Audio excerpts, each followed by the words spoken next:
안녕하세요. 수련탐구 생활의 해강입니다. 오늘은 50화 경락과 경열은 무엇인가요에 대해서 알아보도록 하겠습니다.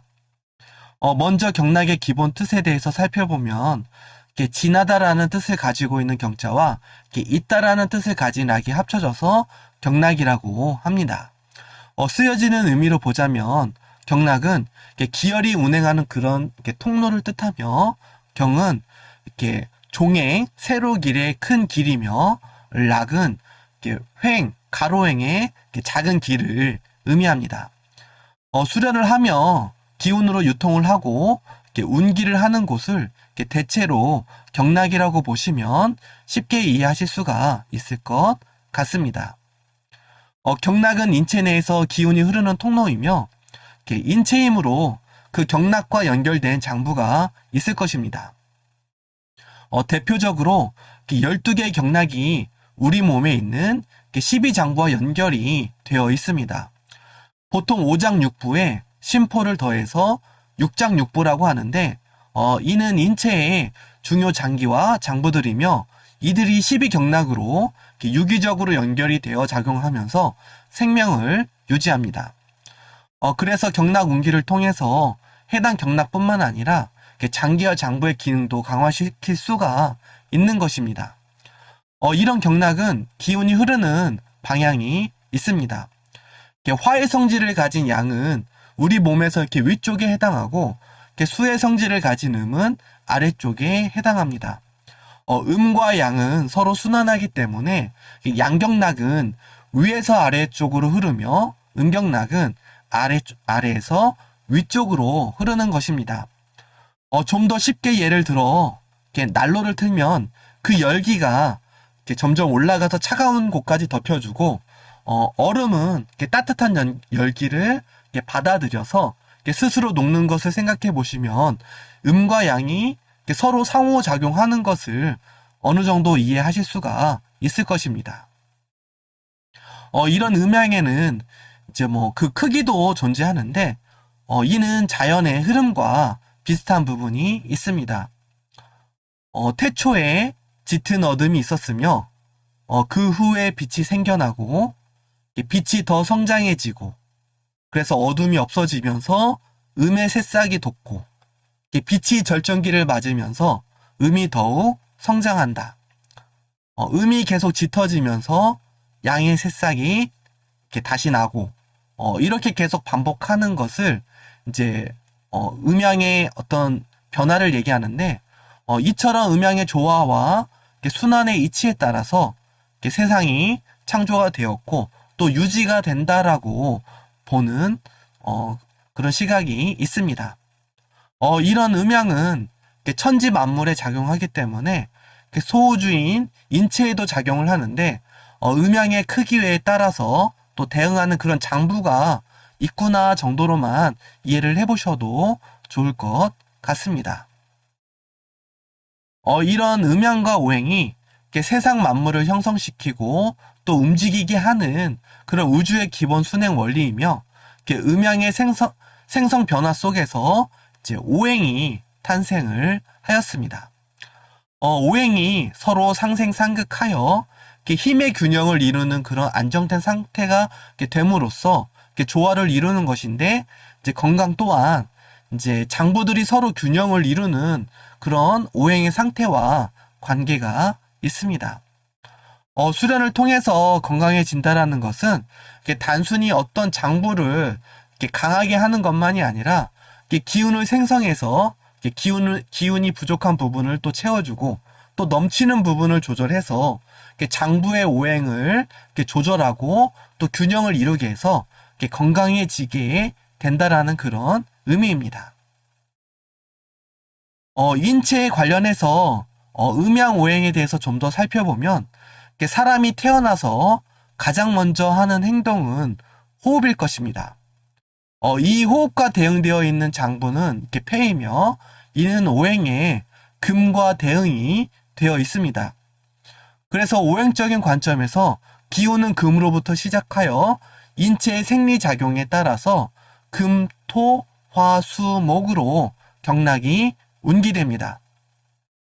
물론 이런 부분들은 학술적으로 많은 이야기가 있어서 쉽게 이해하기는 어렵지만 이렇게 전신주천 수련을 해보면 이제 처음 운기하는 이제 폐경에서부터 시작해서 이렇게 각각의 경락의 시작과 끝 부분이 이렇게 비슷하게 연결이 되어서 이렇게 상하로 번갈아 가면서 이동하는 것을 이렇게 직접 느끼실 수가 있습니다.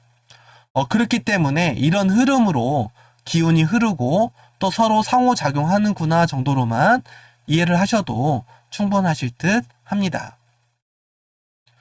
이처럼 폐에서부터 운기를 해서 시작해서 운기가 되는 12개의 경락은 음양의 작용 또 그 크기에 따라서 각각 손가락과 발가락의 말단과 연결이 되어 있는데 이런 것을 체계적으로 정리해서 수태음 폐경, 수양명 대장경 등의 이름으로 부르고 있는 것입니다.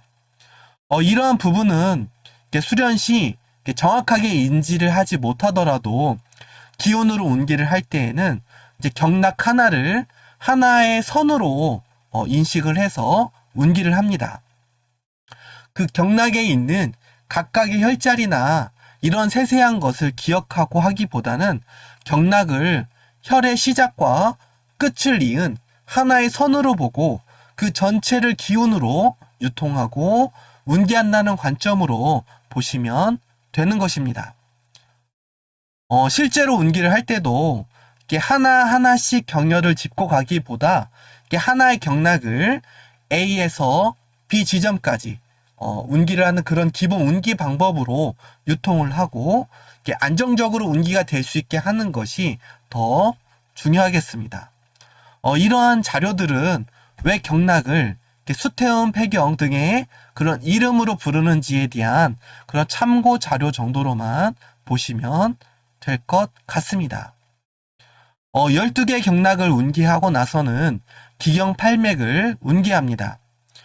기경팔맥은 기이한 8개 경락이라는 의미가 있으며 각각 대맥, 인맥, 동맥, 양교맥, 음교맥, 양유맥, 음유맥, 충맥이 있습니다. 기경팔맥은 연결된 주된 장부가 없는 대신에 12경락의 기혈 소통을 보충하고 부조화를 조절하는 역할을 한다고 보시면 되겠습니다. 이중 수련을 하며 이렇게 유통을 하고 운기를 한 그런 대맥과 임동맥은 대맥 수련과 소주천 수련에서 유통을 하였기 때문에 별도로 운기를 하지는 않습니다.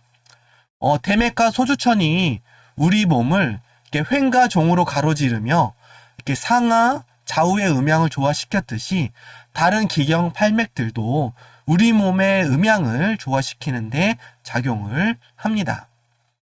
마지막으로 경혈에 대해서 다시 설명을 하자면 경혈은 장부의 기혈이 모여서 외부와 교류하는 곳을 의미합니다. 보통 침과 뜸을 놓는 자리이기도 하며 이런 경혈은 경락상에 존재하며 경락에는 일정한 수의 혈이 배당되어 있습니다. 이곳의 상태에 따라서 몸의 변화가 반영되지만 반대로 그 경혈에 일정한 자극으로 몸의 변화를 줄 수가 있는 곳이기도 합니다. 그래서 기운을 생성하고 운용하는 그런 호흡 수련으로 경락과 경혈에 기운을 작용시켜서 몸과 마음의 변화를 좀 더 주도적이고 능동적으로 가능하게 할 수가 있는 것입니다. 마지막으로 정리를 하자면 경락은 기혈이 운행하는 그런 통로이며 경혈은 장부의 기혈이 모여서 외부와 교류하는 곳입니다. 진기를 생성해서 자신의 경락과 경혈을 닦아서 스스로 몸과 마음 정신을 밝게 변화시킵니다. 운기는 마음을 닦는 것이자 마음을 밝히는 방법이기 때문에 꾸준한 운기를 통해서 자신의 몸과 마음, 정신을 늘 밝고 맑음으로 유지, 관리, 발전시켜 나갈 수 있는 그런 수련인들이 되시기를 바라며 오늘은 이상으로 마무리를 하겠습니다. 감사합니다.